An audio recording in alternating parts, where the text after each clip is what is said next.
Boa tarde. Hoje eu vou falar um pouco sobre a desinfecção do substrato. Primeiramente, vou explicar um pouco de como é feito o substrato.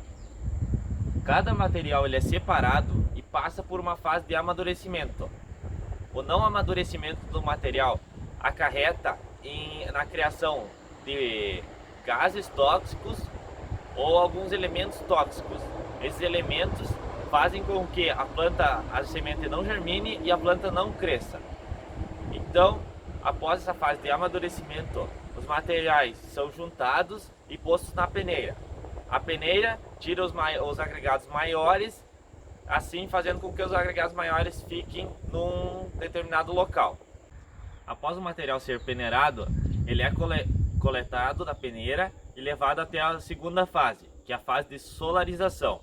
Essa solarização é um método de desinfecção físico, de controle de infestantes. Ele controla plantas daninhas, fungos, nematóides e outros organismos. Este método consiste no fechamento com a lona. A lona é posta embaixo, o material é posto em cima e a lona cobre todo esse material. A altura que o material fica é de mais ou menos 25 centímetros e o tamanho vai variar da quantidade de substrato que tu quer fazer.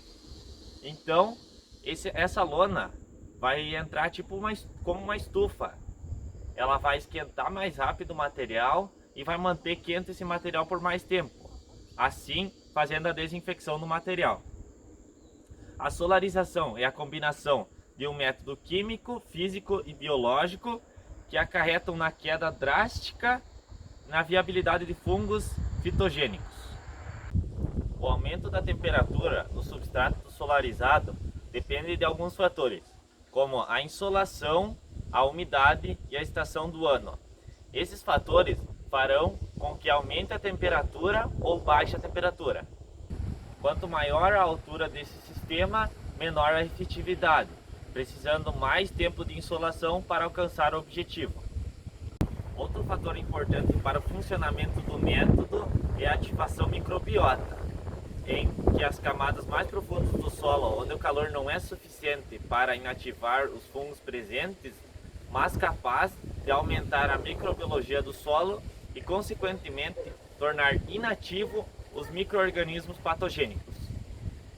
O crescimento das plantas é beneficiado com o efeito da solarização, a qual afeta os componentes bióticos e abióticos do solo, em favor do antagonismo e de saprófilas.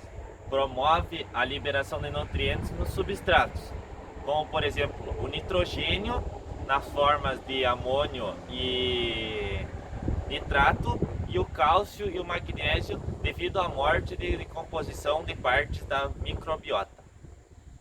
O tempo que o substrato fica na solarização deve ser o maior possível, e o filme plástico deve ser mantido por um período suficiente para que haja inativação dos patógenos nas camadas mais profundas. Pode-se dizer que com esse método, se nós tivermos um bom controle de plantas invasoras, o mesmo ocorrerá com as pragas e doenças. Então, após o método passar pela solarização, ele vem para a terceira parte do método, que é a fermentação. Aqui podemos ver o substrato pronto com todos os componentes e passará para a terceira fase, que é a fase de fermentação.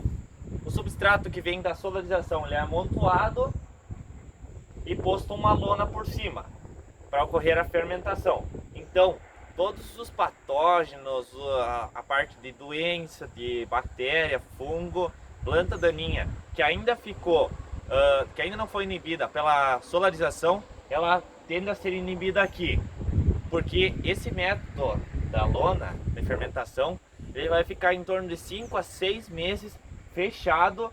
Então o método vai ficar fechado e fazendo sua decomposição dos materiais.